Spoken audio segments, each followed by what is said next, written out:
had accidentally erased the video where I was opening up my private stock hair. I do apologize. But I became interested in private stock hair when I was watching YouTuber Black is Beautiful's YouTube videos on the hair. She did an install, a sew-in with the private stock hair. I loved how it looked on her. The curl pattern matched her curl pattern, and it was a nice way for her to keep her hair protected while still rocking a natural look. As my hair is growing out, this is something that I want to be able to do also as a way to protect my hair, let it rest, give it some time to grow instead of manipulating it often. So I went online and I ordered the private stock hair. I ordered 2 bags of the private stock hair, and I think I ordered, or 2 bundles. I think I ordered a 10-inch and a 12-inch. I'm not sure. But this is what the package looked like outside of the mail-in package, right? And like I said, I'm redoing this video. So the hair was also covered in a net. You will get more hair than this, but actually this is what is left over from my U-part wig that you will see me in the process of making. Oops, excuse me. So this is what the hair looks like, okay?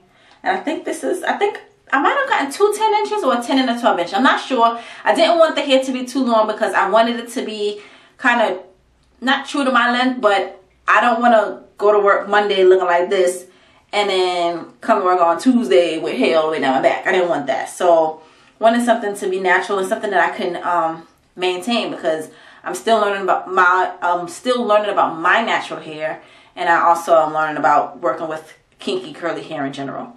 So this is what the hair looked like. This is actually all the hair that I have left from the 2 bundles. Okay, I don't know if you can tell with this lighting, but the hair is light in color. It's a light brown. I don't know how it's gonna blend in with my color, and I'll try to get a close-up of the weft, but it's really thick. Okay, and that's a good thing and a bad thing. The good thing about it being thick is the fact that I'm not afraid that the hair is going to start slipping off the weft like some of the beauty supply store hair that I have used. But when I'm sewing and when I do my initial sewing, I like to stick the needle, at least for the first time that I sew, I like to stick the needle through the weft. And I think I'm going to have, well, I know I'm going to have a hard time with that because of how thick the weft is. But I really appreciate it. So this is what is left of the hair, and what you're going to see next is me putting the wig together, the U-part wig together. I do apologize in advance for the lighting. I did the wig in my room. Most of my videos are recorded in my bathroom because my lighting is much better. So please excuse what my room looks like. Hopefully you'll be able to see everything, and I'm going to do my best to upload the video in a way that you all who are watching are able to learn from it. So stay tuned for the next process of me working with my 3/4 wig, and that would be sealing the wefts. So the series is going to consist of me sealing the wefts of this hair. I'm also going to sew the hair onto a weaving net onto my mannequin head, and then I'll install it onto my head. I may also show you the braid pattern that I'm going to use under the wig cap. Stay tuned for the video series. So I am sealing the wefts. I'm just showing you all what the hair looks like separated, and I'm doing this on my ironing board. I use Fray Block, which I ordered from Amazon.com, and I use this to seal my wefts. This was a new container, so I had to puncture the hole. And the instructions say to put it in warm water to loosen it up, which I did before this process, so it was liquid in consistency. So after opening it up, this is what the top looks like, a squeeze tube, and I'm just squeezing the Fray Block onto the weave. And this is how I seal the wefts to pretty much all of the weaves that I use when I'm doing a U-part wig.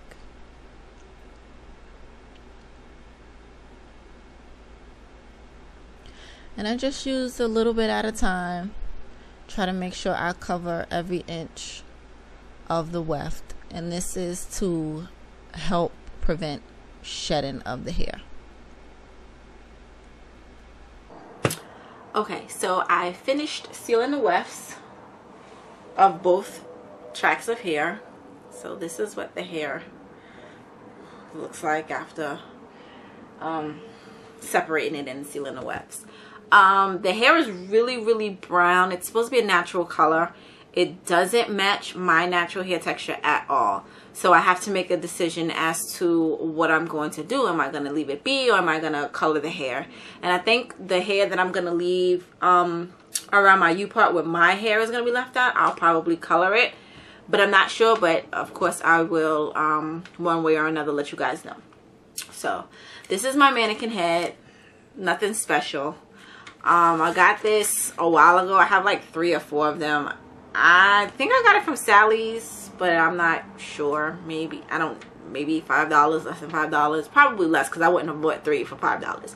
But this is it. So what I did is I just put the net onto the head. I noticed that when the net was on my head, it wasn't actually straight. So when I did my U-part, it's a little off to the side. But I'll fix it as I go along. It's no biggie for me, and I didn't feel like doing it over. I have these tacks, like these nails, I don't know if you can see it,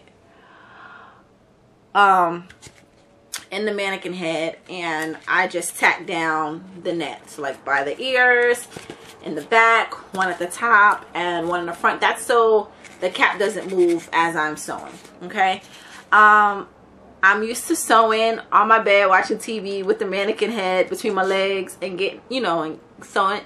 But I'm gonna try at least the first row or 2 to sew it using the my mannequin headstand. Okay.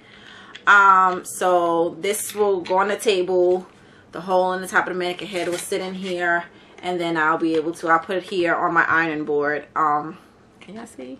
Can't really see. I can't even show you guys, but I'm on my ironing board, and I'll try to make it so you guys can see as I'm sewing. Okay, this is my spool of thread that I'll be using. I've had this for so long. Like, I was doing U-part wigs before I started making videos, so, and then I use this to do sew-ins for my sister. So I don't know, I got this from my local beauty supply store, but I don't know how much I paid for it. But I've been using it for almost a year now.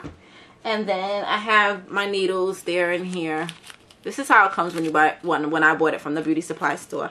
And I've had these for a while, and they have them in different sizes, just depending on which store I went to when I bought it. This one is more curved than this one. This one is also extra sharp.